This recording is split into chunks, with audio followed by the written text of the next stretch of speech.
السلام علیکم. Good to have you at Urdu audio books.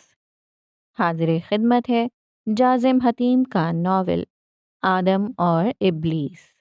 Episode 7. بحر اول آدم. باب نمبر 4. پیش منظر پس منظر.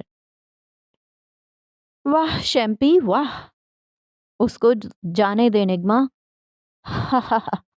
مومن میرا بازو دیکھو، کہیں بی پی لو تو نہیں ہو رہا. مر ہی جاؤ میری طرف سے تم دونوں. روحان منہ بسورتے بولا، اللہ ہم تو مر ہی جائیں گے، تم بتاؤ کہ تم کس کے لیے مرنے گئے تھے. اس کا انداز زنانہ تھا. بس کر دو، کھا کھا کے پھٹ جاؤ گی.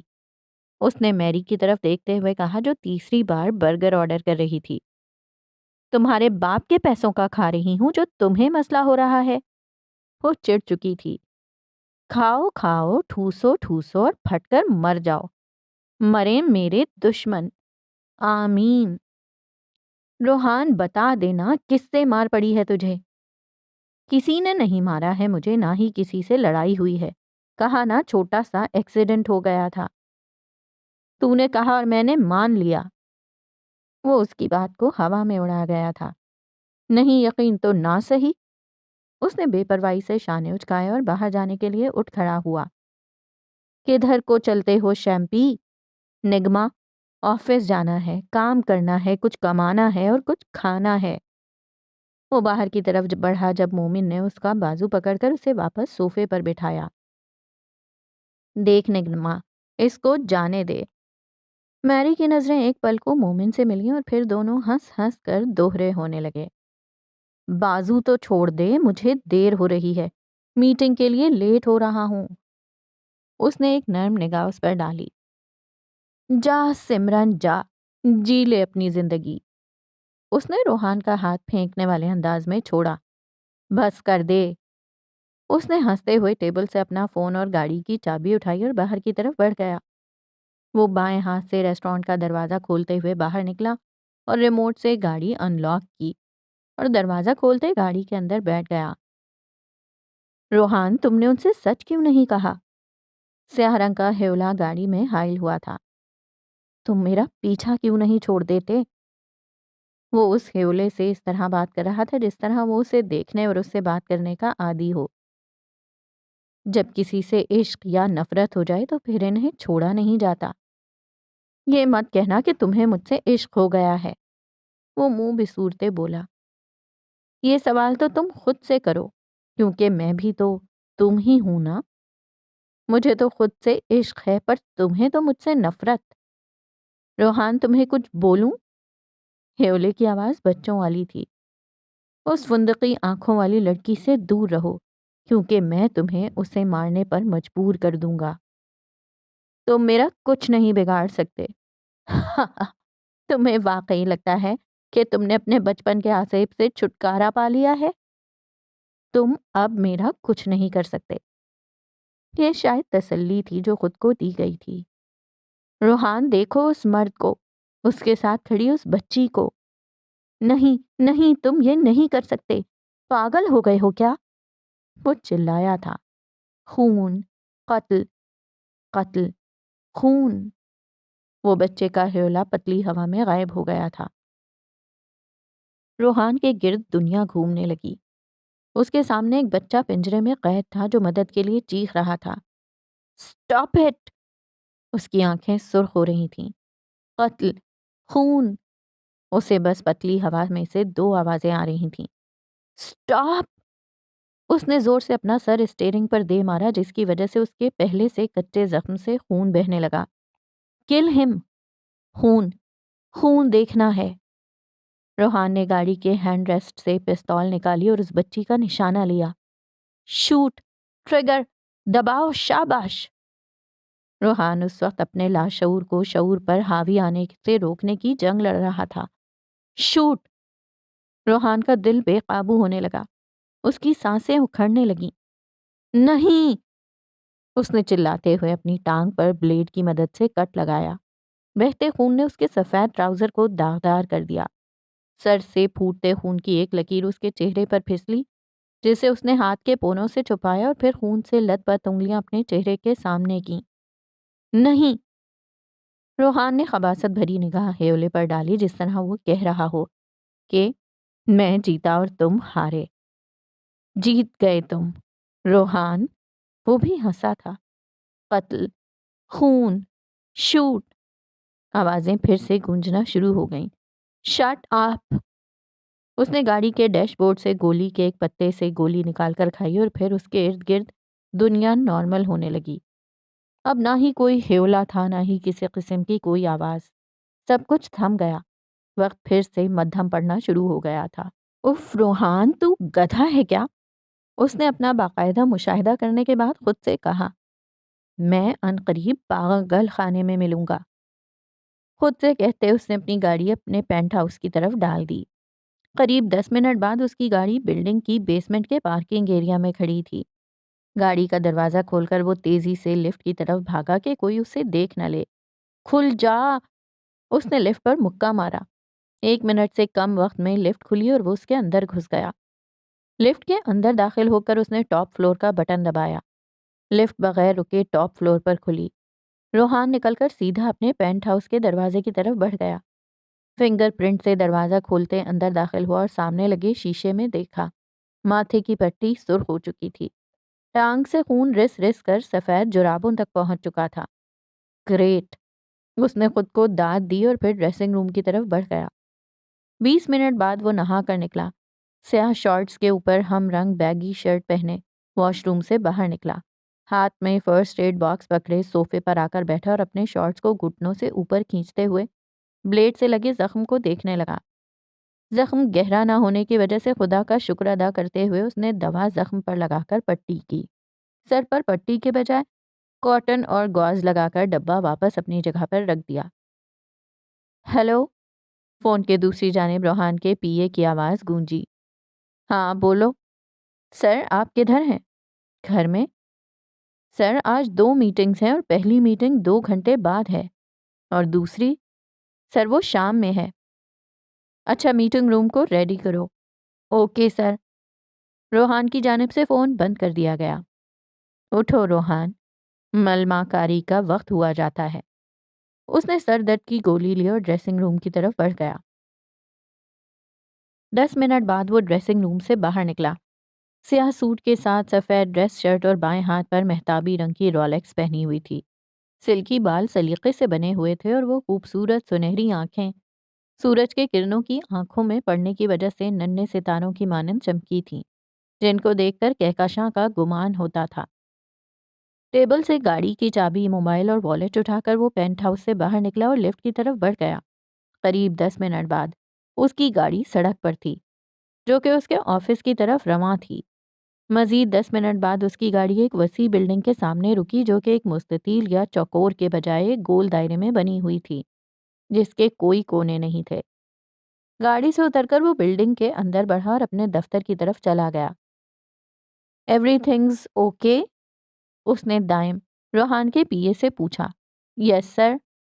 وہ لوگ کتنی دیر تک آئیں گے؟ سر گھنٹے تک۔ اچھا باقی سب ریڈی ہے کیا؟ جی۔ 1 گھنٹے بعد ابرار حسن اور اس کی ٹیم میٹنگ کے لیے روحان کی کمپنی کا نام پہنچ چکے تھے، جنہیں دائم نے ریسیو کیا اور انہیں سیدھا میٹنگ روم میں لے گیا۔ سر وہ آ چکے ہیں اور میٹنگ روم میں ویٹ کر رہے ہیں۔ ان سب کو کافی دو، میں بس 10-20 منٹ تک آتا ہوں۔ اوکے۔ وہ گھڑی کی طرف دیکھتے باہر چلا گیا۔ میٹنگ روم میں سب کو کافی دے دی گئی تھی۔ سر ایک ضروری کال سن رہے ہیں، وہ سن کر فوراً میٹنگ شروع کریں گے۔ وہ ایک انداز میں کہتا باہر نکل گیا اور واپس روحان کے دفتر کی طرف آیا اور اندر داخل ہو گیا۔ سر کافی وقت ہو گیا ہے، ان کے بعد ایک اور میٹنگ کے لیے بھی تیاری کرنی ہے۔ تم چلو، میں آتا ہوں۔ اپنے کپڑے درست کرتے ہوئے وہ میٹنگ روم کی طرف بڑھ گیا۔ سلام۔ سر کے خم سے سب کو سلام کرتا روحان ایک جلال سے کمرے میں داخل ہوا۔ ابرار صاحب کیسے ہیں؟ بڑے عرصے بعد ہمیں یاد کیا ہے۔ ہم نے تو پھر بھی یاد کر لیا، آپ تو وہ بھی نہیں کرتے۔ معذرت جناب، آپ کو تو پتہ ہے کہ دین اور دنیا کو ایک ساتھ خوش کرنا ناممکن ہے۔ وہ بات کرتے ہوئے ہلکا سا مسکرایا۔ پروجیکٹ کی بات کریں؟ جی کیوں نہیں۔ میٹنگ شروع ہو چکی تھی، سوال ہو رہے تھے، جواب دیے جا رہے تھے، اور پھر وہ ہوا جو روحان اس وقت نہیں چاہتا تھا۔ قتل، خون، شوٹ۔ وہ ہیولا واپس آ چکا تھا۔ کم آن۔ روحان زیر لب بڑبڑایا اور پھر اس کا ہاتھ بے ساختہ دراز میں پڑی گن کی طرف گیا۔ Where is my medicine? اس نے ٹائی کی نوٹ ڈھیلی کرتے ہوئے دائم سے کہا۔ سر آفس میں ہے، گو گیٹ اٹ۔ وہ بھاگتا ہوا میٹنگ روم سے باہر نکلا تھا۔ روحان کیا تم ٹھیک ہو؟ ابرار حسن کی آواز میں واضح فکر تھی۔ جی بس الرجی ریئیکشن نے ہٹ کیا ہے، دائم میڈیسن لیا ہے تو ہم کنٹینیو کرتے ہیں۔ ابرار حسن نے سر کو اسبات میں خم دیا اور چیئر سے ٹیک لگا کر واپس بیٹھ گئے۔ خون۔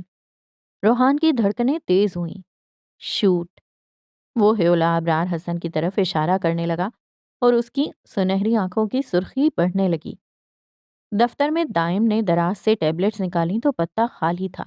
وہ بے ساختہ چلایا، او نو، روحان میری جان نکال دے گا۔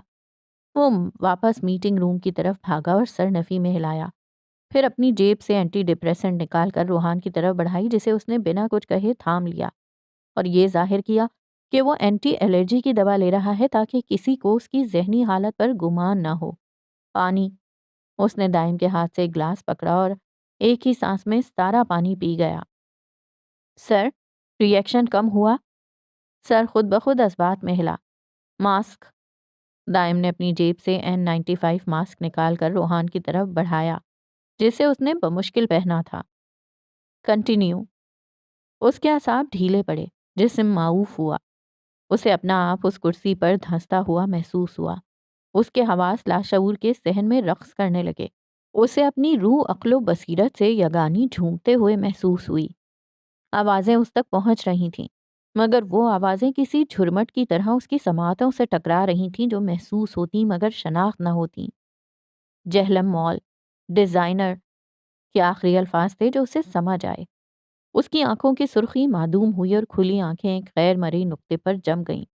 شور ساکت پڑا اور اس کی جگہ کسی سکون نے لے لی، اور پھر جو بھی ہوا اس کی جگہ کسی بھولی بسری داستان نے لے لی۔ مسٹر روحان، مجھے لگتا ہے ہمیں جلد از جلد کام شروع کر دینا چاہیے۔ جیسے آپ کی مرضی، پھر بجٹ اگلی میٹنگ میں ڈسکس کر لیں گے۔ اس کی آواز کہیں دور سے آتی تھی، مگر ضروری یہ تھا کہ آواز موجود ہو۔ اچھا پھر ہمیں اجازت دیں، انشاءاللہ باقی چیزیں اگلی میٹنگ میں فائنل کریں گے۔ ابرار حسن اپنی جگہ سے اٹھے اور ہاتھ آگے بڑھایا۔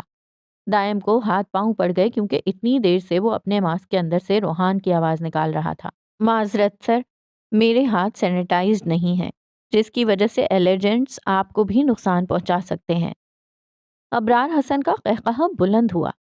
چلو، یہ بھی اچھا کیا کہ آپ نے بتا دیا۔ انہوں نے دائم سے ہاتھ ملایا اور اپنی ٹیم کے ساتھ میٹنگ روم سے باہر نکل گیا۔ باس، آج تو پروگرام بڑھ ہی گیا تھا۔ وہ گرنے والے انداز میں کرسی پر بیٹھا اور ماسک اتار کر لمبا سانس لیا، پانی کا گھونٹ لیا اور پھر اے سی ہلکا کرتے ہوئے باہر نکل گیا اور کچھ دیر کے لیے روحان کو سونے دیا۔ مگر جب کسی کی رسی کھینچی جائے اور اس کے پاؤں کے نیچے سے زمین بھی پھسلنے لگے تو اسے اس وقت نیزاد بقا اور باطل کے بیابان سفید میں بصری یاد کی طرح لگتی ہے۔ روحان کے ساتھ بھی یہی ہونا شروع ہو چکا تھا۔ اٹھ بھی جاؤ، تم نے تو ابھی سے ہار مان گئے۔ کمرے کا سناٹا کسی کے ہنسنے کی آواز سے ٹوٹا تھا۔ خدا کے لیے میری جان چھوڑ دو۔ روحان اب اپنی کرسی سے اٹھ کھڑا ہوا۔ وہ اپنے دفتر کی طرف بڑھ گیا۔ راہداریوں سے گزرتے وہ بمشکل خود کو جوڑتے ہوئے اپنے دفتر میں داخل ہوا، جہاں دائم پاور چیئر پر بیٹھا روحان کے حصے کا کام کر رہا تھا۔ اس کی نظر روحان کی طرف پڑی اور وہ لڑکھڑاتے روحان کو سنبھالنے کے لیے اس کی طرف بھاگا۔ ادھر بیٹھو، اگر طبیعت ٹھیک نہیں تھی تو میٹنگ ڈیلے کر دیتے۔ اس نے پانی کا گلاس روحان کو پکڑایا۔ اگلی میٹنگ کس کے ساتھ ہے؟ حسن ملک۔ وہ یہ نام سن کر چونکا تھا۔ ان کو کال کر کے کہو کہ میں ان سے کل ان کے گھر آ کر مل لوں گا، ابھی مجھے گھر جانا ہے۔ اٹھو، میں چھوڑ دیتا ہوں، کہیں راستے میں طبیعت زیادہ نہ خراب ہو جائے۔ وہ اسے بازو سے پکڑے ہوئے باہر کی طرف لے گیا۔ 5 منٹ بعد ان کی گاڑی رومن سے باہر نکلی جس کو دائم چلا رہا تھا اور اس کا رخ روحان کے پینٹ ہاؤس کی طرف تھا۔ روحان اٹھو، اس نے روحان کے گال تھپ تھپائے۔ اس کی غشی کی حالت ٹوٹی۔ وہ ہڑبڑا کر اٹھا اور سرخی مائل آنکھوں پر ہاتھ رگڑنے لگا۔ آرام سے دائم ڈرائیونگ سیٹ سے اترا اور باہر نکل کر روحان کی سائیڈ کا دروازہ کھولا اور اسے سہارا دیتے ہوئے باہر نکلا۔ دوا کا اثر کچھ حد تک کم ہو چکا تھا۔ روحان گرنے والے انداز میں بیڈ پر لیٹا۔ جسم میں جتنی توانائی بچی تھی اس کا استعمال نیچے سے اوپر آنے میں کر چکا تھا۔ دائم نے آگے بڑھ کر اس کے جوتے اتارے اور اس پر کمفرٹر درست کیا اور پھر اے سی آن کرتے ہوئے کمرے سے باہر نکل گیا۔ تم جیت گئے، مبارک ہو۔ وہ ہیولا جو کمرے کے دروازے پر کھڑا تھا وہ ہوا میں نیم سیاہ دھوئیں کی صورت اختیار کرتے ہوئے غائب ہو گیا۔ روحان کی آخری آہ ابھری اور پھر اس کی روح لاشعور کے بقائے دوام میں رقص کرنے لگی۔ وقت 1 دن پہلے۔ منظر اسپتال کا سرد کوریڈور۔ یہ لو گاڑی کی چابی، گاڑی میں بیٹھو، میں بل کلیئر کر کے آتا ہوں۔ اس نے گاڑی کی چابی زائنہ کی طرف بڑھائی جسے اس نے جلدی سے تھام لیا۔ روحان، وہ اس کی طرف پلٹی۔ جی، لہجہ نرم تھا۔ جلدی کیجیے گا۔ روحان کو اپنے ارد گرد گھنٹیاں بجتی ہوئی نظر آئیں۔ تنے اعصاب ڈھیلے پڑے اور جسم میں اٹھتی ٹیسیں کہیں دور معدوم ہوتی محسوس ہوئیں۔ اچھا، اس نے والیٹ سے کارڈ نکالتے ہوئے ریسپشن پر کھڑی لڑکی کی طرف بڑھایا۔ زائنہ راہداریوں سے گزرتے ہوئے اسپتال کے ایمرجنسی ایریا کے سرد کوریڈور میں مدھم مدھم قدم اٹھا رہی تھی جب وہ سامنے سے آتے ہوئے زیاد شاہ سے ٹکرائی جو جلدی میں تھے۔ بابا؟ ہونٹ زیر لب بڑبڑائے۔ آواز ان تک بمشکل پہنچی۔ جی؟ انہوں نے ناسمجھی سے اسے دیکھا۔ تم کون ہو؟ آپ فاخرہ کے ڈیڈ ہیں نا؟ اس وقت اسے کچھ اور سمجھ میں نہیں آیا کہ کیا بات کرے جس سے اس کی شرمندگی چھپ جائے، تو اس نے یہ بات کہہ ڈالی۔ میں زیاد شاہ ہوں اور میں کسی فاخرہ کا ڈیڈ نہیں۔ انداز سرد تھا۔ سوری، مجھے غلط فہمی ہو گئی تھی کہ میں آپ کو جانتی ہوں، کسی دوسرے کا بھولی کا کھا گئی۔ بچے تم جو بھی ہو، اچھا لگا تم سے بات کر کے، مگر فی الوقت مجھے دیر ہو رہی ہے۔ وہ اسے کندھا دکھاتے ہوئے آگے بڑھ گئے۔ واہ زائنہ واہ، وہ خود سے مخاطب ہوئی۔ تمہیں لگا وہ تمہیں پہچان جائیں گے؟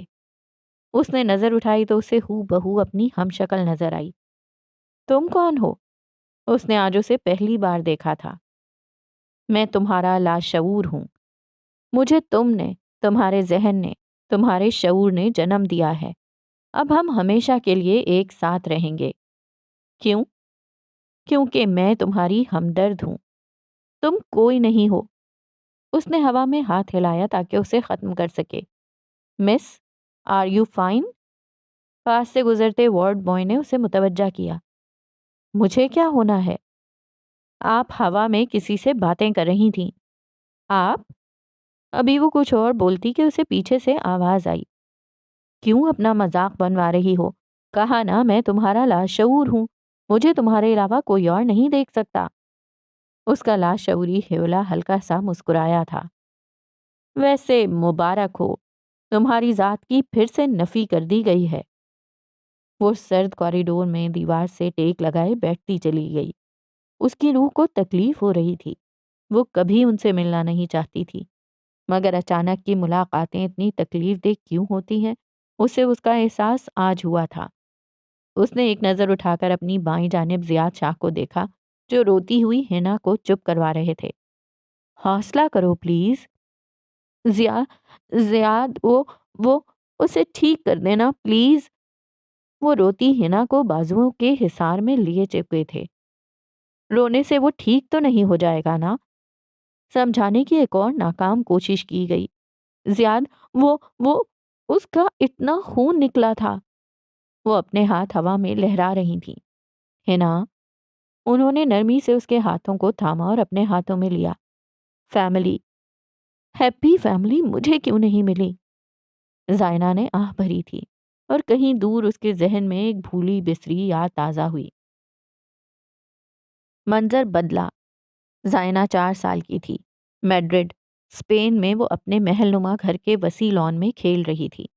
اسے یاد پڑتا تھا کہ اس کے گھر میں کسی کی دعوت تھی۔ زائنہ کیچ! بچی نے اس کی طرف بال اچھالا جسے پکڑنے کے لیے وہ الٹے پاؤں بھاگی تھی جب اچانک گھاس پر سے پاؤں پھسلا اور اس کا سر زمین پر پڑے پتھر سے لگا اور خون بہنے لگا۔ ڈیڈی! آواز بلند ہوئی، انداز چیخنے والا تھا۔ زائنہ! زیاد شاہ اس کی طرف بھاگے اور پھر اگلے پل وہ گاڑی میں تھی، پھر اسپتال میں۔ پھر اسے یاد پڑتا تھا کہ وہ اسپتال میں تھی اور ڈاکٹر اسے ٹیکا لگا رہا تھا۔ Daddy help! وہ چلا رہی تھی۔ پھر ایک اور یاد اس کے ذہن سے ٹکرائی۔ یہ لو کینڈی! 2 رنگی آنکھوں والا نک اسے یاد آیا۔ ماضی کے پردے ڈھلے اور اس نے اپنے وجود کو دوبارہ اس سرد کوریڈور میں پایا۔ نک! وہ اچھا لڑکا تھا، میرا پہلا دوست۔ اب پتہ نہیں وہ کیسا ہوگا۔ حال میں اس نے اپنے آپ کو بڑی مشکل سے سنبھالتے ہوئے کھڑا کیا۔ اس سے ان کی حالت زار پر ترس آیا تھا۔ وہ اب باہر کی طرف بڑھ رہی تھی جب ڈاکٹر کی آواز اس کے کانوں سے ٹکرائی۔ سر، بلڈ کا شدید لاس ہوا ہے۔ اگر کسی کا بلڈ گروپ او ہے تو وہ آ جائے کیونکہ بینک سے بلڈ آنے میں کچھ وقت ہے۔ کسی کا او نہیں ہے، زیاد شاہ ڈاکٹر کی طرف دیکھتے ہوئے بولے۔ ان کے سارے تماشے کو دیکھ کر وہ استہزائیہ ہنسی تھی۔ سر، زائنہ ہلکی آواز میں ڈاکٹر سے مخاطب ہوئی۔ جی؟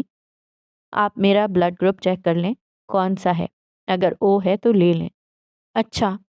ڈاکٹر نے ان کا بلڈ سیمپل لیا اور لیب کی طرف بڑھ گئے۔ سوری، آپ کا بلڈ گروپ اے بی ہے۔ چہرے پر مایوسی واضح تھی۔ اے بی؟ زیاد شاہ کے ذہن میں ایک دھندلی سی تصویر بنی۔ ڈاکٹر، زائنہ کو کچھ نہیں ہونا چاہیے۔ اس کا بلڈ گروپ اے بی ہے۔ اگر کسی کا بلڈ گروپ اے یا بی ہے تو وہ میرے ساتھ آئے۔ کھڑکی سے ہوا کا ایک جھونکا اندر کی طرف آیا جو زائنہ سے ٹکرا کر زیاد شاہ تک پہنچا۔ ایک جانی پہچانی سی مہک، ایک خوشبو ان تک پہنچی۔ لڑکی، تمہارا نام کیا ہے؟ باہر جاتی زائنہ کے قدم مدھم پڑے تھے۔ بنتے حوا، وہ کہتی ہوئی پھر سے مڑی۔ تمہارے والد کیا کام کرتے ہیں؟ میں یتیم ہوں۔ باپ کا نام کیا ہے؟ یاد نہیں، جب یتیم خانے سے نکلی تھی تو بے نام تھی۔ انہوں نے بتایا نہیں تھا؟ نہیں۔ کیوں؟ انہوں نے کہا میں انہیں سڑک پر بے ہوش پڑی ملی تھی۔ والدین کی تلاش ہوئی مگر وہ مر چکے تھے۔ یتیم خانہ کون سا تھا؟ ایدھی سینٹر۔ اب وہ کہہ کر رکی نہیں بلکہ باہر کی طرف بڑھ گئی۔ بنتے حوا، بہت عجیب نام ہے۔ ان کے اندر ابھرتے سوال ماند پڑے۔ ذہن میں جو تلاطم برپا تھا وہ معوف ہوا اور اب وہ سیلنگ کو گھورنے لگے۔ فندقی آنکھیں، وہ زیر لب بڑبڑائے۔ نہ جانے اب وہ کیسی ہوگی۔ آج 15-16 سال بعد وہ انہیں کسی بھیانک حقیقت کی یاد دلا گئی تھی۔ رکو لڑکی! وہ باہر کی طرف اس کے پیچھے بھاگے۔ جی؟ وہ رکی مگر مڑی نہیں۔ اگر آئندہ مجھے دیکھو تو اپنا راستہ بدل لینا۔ تم نے آج مجھے 15 سال پہلے کے بھیانک ماضی کی یاد دلا دی ہے۔ تمہاری آنکھیں اس بھیانک وجود کی طرح ہیں، آمنہ کی فندقی آنکھوں والی بیٹی کی طرح جو میرے لیے ایک منحوسیت ثابت ہوئی۔ مجھے نفرت ہے اس فندقی آنکھوں والی بچی سے۔ کبھی کبھی چپ رہنے میں بہتری ہوتی ہے کہ کسی کا دل نہ ٹوٹ جائے، پر اب یہ بات ان کو کون سمجھاتا؟ اس فندقی آنکھوں والی لڑکی کا نام کیا تھا؟ زائنہ۔ آئندہ احتیاط کروں گی۔ امید کرتی ہوں کہ ہم دوبارہ پھر کبھی نہ ملیں۔ اس کی روح چھلنی ہوئی تھی۔ اس کی ذات کی نفی نہیں ہوئی تھی۔ اس کی ذات موجود تھی مگر شدید نفرت کے بھنور میں پھنسی ہوئی۔ وہ نہ ہوتی تو سب ٹھیک ہوتا۔ آخری آواز اس کی سماعت سے ٹکرائی تھی۔ آخر اس کا قصور کیا تھا؟ اس سوال کا جواب شاید ماضی کے دریچوں کو ٹٹولنے سے ہی مل سکتا تھا، مگر اب ماضی کھلنے میں وقت تھا، تو پھر انتظار کیا جائے۔ فندقی آنکھیں بمشکل آنسو روکے ہوئے تھیں۔ ضبط سے چہرہ سرخ ہوا۔ برسوں سے سوکھے آنسو ایک بار پھر بہہ گئے۔ روحان ابھی تک نہیں آیا تھا۔ گاڑی میں بیٹھنے کے بجائے وہ لان میں پڑے بینچ پر بیٹھ گئی۔ آنکھوں سے آنسو بہہ رہے تھے۔ وہ ویران آنکھوں سے بدر کو دیکھ رہی تھی۔ چاندنی کا اس کی آنکھوں میں پڑنے سے ان میں ایک ویران چمک پیدا ہوتی تھی، جو کہ شاید اس کے اندر ابھرنے والے عنقریبی تلاطم خیز طوفان کی نشاندہی کرتی تھی۔ گردش مدام کا چکر گھوم پڑا تھا، جس نے کئی وجودوں کے ضبط کے پیالے کو چھلکنے کی حد تک بھر دیا تھا۔ سر، ویٹ کر لیں، سسٹم میں کچھ پرابلم ہے۔ میڈم جی، ویٹ ہی کر رہا ہوں پچھلے آدھے گھنٹے سے۔ اس کا انداز سخت تھا۔ وہ کچھ دیر پہلے والا روحان نہیں لگ رہا تھا جو زائنہ کے ساتھ آیا تھا۔ ہیلو، دوسری جانب سے عامر کی آواز ابھری۔ عامر یار، اپنے ڈیڈ سے کہو کہ اپنے بینک کے لنک اور سرورز کا کچھ کر لیں، پچھلے آدھے گھنٹے سے پیمنٹ کرنے کے لیے کھڑا ہوں۔ میری ریسیپشن پہ بات کروا دو۔ اس نے فون ریسیپشن پر کھڑی لڑکی کی طرف بڑھایا۔ عامر نے اسے فون پر ہی کچھ کہا اور پھر دوسری طرف کی پوری بات سننے کے بعد وہ بولی، سر آپ بتا دیتے کہ آپ عامر سر کے فیملی فرینڈ ہیں۔ روحان طنزیہ ہنسا اور اس پر ایک سخت نگاہ ڈالتا ہوا باہر نکل گیا۔ وہ ویٹ کر رہی ہوگی، وہ خود سے بولتا ہوا باہر کی طرف نکلا جب اس کی نظریں زائنہ پر ٹھہر گئیں، جو لان میں رکھے بینچ پر سر ٹکائے بیٹھی تھی۔ زائنہ؟ کوئی جواب نہ آیا۔ زائنہ؟ وہ آگے بڑھتے ہوئے اس کے سامنے کھڑا ہوا جب اس کی نظر زائنہ کے چہرے پر پڑی، جو بینچ سے سر ٹکا کر سو رہی تھی۔ دودھیا رنگ چاندنی میں چمک رہا تھا۔ حسن تمام ہوا۔ اس کی زبان بے اختیار ہلی۔ وہ سوئی ہوئی مزید پیاری لگ رہی تھی۔ مخملی بال ایک ادا سے نیچے گر رہے تھے۔ زائنہ! اس نے آگے بڑھ کر اس کا گال آرام سے تھپکا۔ زائنہ! اب کی بار اس نے خمار آلود فندقی آنکھیں کھولیں۔ خدا کی قسم، ان فندقی آنکھوں کا خمار ماہ و مہر کو آوارہ کرنے کی قدرت رکھتا تھا۔ روحان تو پھر ایک عام بشر تھا۔ اس کی سانسیں تھمی، دھڑکنیں بے قابو ہوئیں اور سینے میں عجیب سا احساس ہوا جو اسے آج سے پہلے کبھی نہیں ہوا تھا۔ اسے اس چہرے کے علاوہ ساری دنیا پس منظر میں جاتی محسوس ہوئی۔ چلیں؟ وہ اپنی جگہ سے اٹھ کھڑی ہوئی۔ جی، وہ اس کی آواز سن کر حسن کے سحر سے باہر آیا۔ چابی؟ اس نے ہاتھ بڑھا کر اس کے سامنے کیا۔ سوری، یہ لیں۔ اس نے چابی روحان کو دے دی۔ روحان نے ریموٹ کا بٹن دبا کر گاڑی ان لاک کی اور پھر وہ دونوں اندر بیٹھ گئے۔ مجھے اپنے گھر کا پتہ دے دیں تاکہ میں آپ کو ڈراپ کر دوں۔ زائنہ نے اسے گھر کا راستہ بتایا اور پھر پورا راستہ چپ کر کے گزرا۔ کچھ دیر بعد گاڑی سرمئی محل کے سامنے رکی۔ یہ والا گھر؟ اس نے انگلی سے اشارہ کیا۔ جی، یہی والا گھر ہے۔ اس نے گاڑی سائڈ پر لگائی اور پھر اتر کر زائنہ کی سائڈ کا دروازہ کھولا۔ یہ کتنا عجیب نیکلس ہے۔ اس کا اشارہ زائنہ کے گلے میں موجود اس چین کی طرف تھا جس میں ایک چھوٹی سی چابی لٹکی ہوئی تھی۔ یہ کس چیز کی چابی ہے؟ ایک بھولی بسری یاد کی۔ وہ ہلکا سا مسکرائی اور گاڑی سے اتر کر گھر کے دروازے کی طرف بڑھ گئی۔ روحان اسے گھر کے اندر جاتا دیکھتا رہا اور پھر وہ جب تک پوری طرح منظر سے غائب نہ ہو گئی وہ ادھر ہی کھڑا رہا۔ زائنہ! اس نے ہلکی آواز میں اس کا نام بڑبڑایا اور پھر ایک عجیب سی چمک اس کی آنکھوں میں نمودار ہوئی۔ وہ مڑا اور گاڑی میں سوار ہو کر اپنے گھر کی طرف بڑھ گیا۔ زائنہ سرمئی محل کی راہداریوں سے گزر رہی تھی جو پہر کے مطابق ہمیشہ کی طرح ویران تھا۔ زینے چڑھتے ہوئے وہ اپنے کمرے کی طرف بڑھی۔ دروازہ کھول کر وہ گرنے والے انداز میں بیڈ پر لیٹی۔ جسم ٹوٹ چکا تھا اور آرام و سکون کا طلبگار تھا، مگر روح میں جو تلاطم برپا تھا اس کا کیا کیا جاتا۔ وہ سیدھے لیٹے ہو چھت کو گھورتی رہی، آنکھیں ساکت۔ پھر کیا؟ رات گہری ہوتی گئی اور رات کے کسی پہر اس کی آنکھ لگ گئی۔ اب وہ سکون سے سو رہی تھی۔ وقت رات کا آخری پہر۔ بابا پلیز ویٹ۔ 4 سالہ زائنہ زیاد شاہ کے پیچھے بھاگی اور ان کی ٹانگوں سے لپٹ گئی۔ پیچھے ہٹو۔ انہوں نے اسے ایک جھٹکے سے پیچھے کیا اور وہ زمین پر گری۔ ڈیڈی! آخری ٹوٹی آواز نکلی جو سسکیوں سے گھری ہوئی تھی۔ وہ 5 سالہ بچی سہم چکی تھی۔ وہ لڑکی جو کبھی کسی سے لڑنے کے بعد مقدمہ لے کر سیدھا اپنے باپ کے پاس چلی جاتی، اب یہ مقدمہ کس کے پاس لے کر جاتی؟ وہ دھندلی آنکھوں کے ساتھ زیاد شاہ کو باہر جاتے ہوئے دیکھتی رہی، چلاتی رہی، مگر وہ کیا جانتی تھی کہ وہ تقدیر کے قفس میں قید ہو رہی ہے۔ منظر بدلا۔ اب اسی یتیم خانے میں اس کے سامنے زیاد شاہ اور آمنہ ملک کھڑی تھیں۔ ڈیڈی! وہ زیاد شاہ کی طرف بھاگی اور پھر سے ان کی ٹانگوں کے ساتھ لپٹ گئی۔ دور ہٹو! پھر سے وہی ہوا۔ ایک جھٹکے سے اسے پیچھے کیا۔ وہ پھر سے سہم گئی۔ ماما! وہ سسکتی ایک قدم ان کی طرف بڑھاتی اور ان کے قریب پہنچتی اور آنسوؤں سے بھری آنکھوں سے انہیں دیکھتی۔ وہ ایک سرد نگاہ اس پر ڈالتے ہوئے باہر بڑھ گئی اور پھر اسے زیاد شاہ بھی ان راہداریوں میں غائب ہوتے ہوئے نظر آئے۔ عادتیں تو جاتے جاتے وقت لیتی ہیں، اس میں اس بچی کا کیا قصور؟ پاس کھڑے ملازم بس سرگوشیاں کرنے لگے۔ منظر بدلا۔ یتیم خانے میں رات کا دوسرا پہر شروع ہو گیا تھا۔ سب بچے سو چکے تھے، مگر ایک بچی جو اس وقت ویران آنکھیں لیے صدر دروازے میں بیٹھی تھی وہ تھکی تھکی لگ رہی تھی، جس طرح کوئی مسافر طویل سفر طے کر کے آتا ہے، پر ان آنکھوں کی ویرانی اس خوف کے مانند تھی جیسے کسی قافلے کو لٹ جانے کا خوف ہو۔ اوئے لڑکی! ایک کیئر ٹیکر جو اس وقت راؤنڈ پر تھی وہ اس سے مخاطب ہوئی، مگر جواب ندارت۔ سوئی کیوں نہیں؟ وہ اسے کھینچ رہی تھی۔ زائنہ شور مچا رہی تھی۔ ڈیڈی! وہ چلا رہی تھی۔ منظر بدلا۔ اسے کمرے میں بند کر دیا گیا۔ جب ایک جھٹکے سے دروازہ کھلا، ایک مرد منظر میں نمودار ہوا۔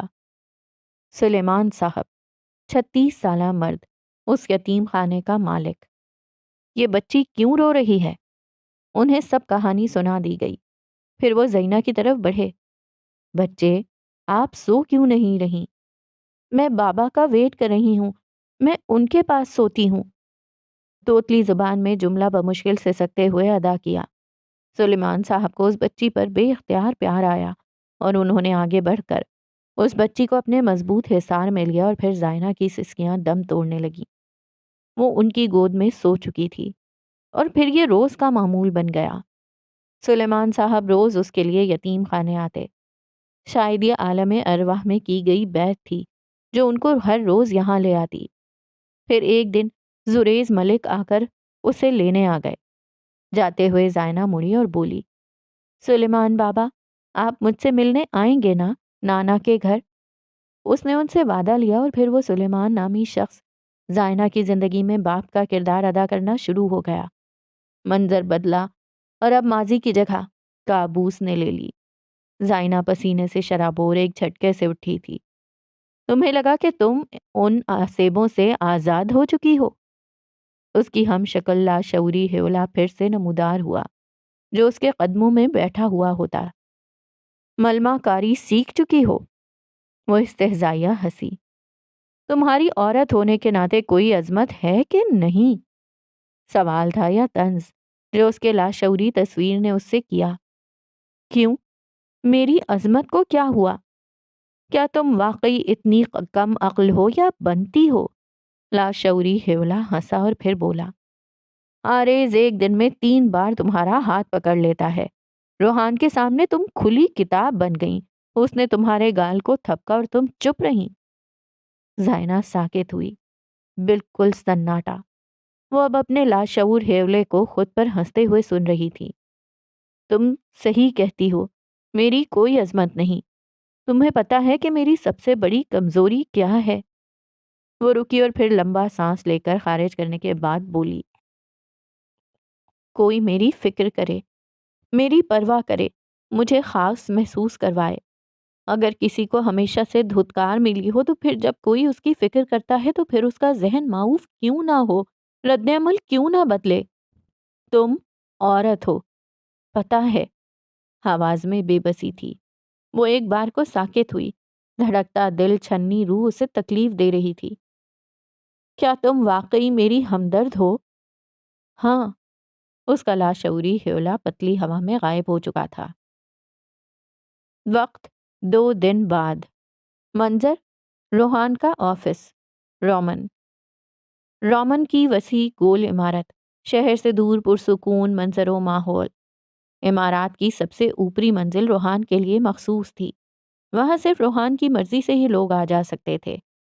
اگر نیچے سکون تھا تو اوپری منزل روحان کے دفتر میں سب کچھ الٹ۔ مومن اور روحان سر پکڑے بیٹھے تھے جبکہ میری قدرے خوشگوار موڈ میں گنگنا رہی تھی۔ چوروں کو مور پڑ گئے، باقی جو بچا تھا موٹے مور لے گئے۔ Shut up! ان کی آوازیں قدرے اونچی تھیں۔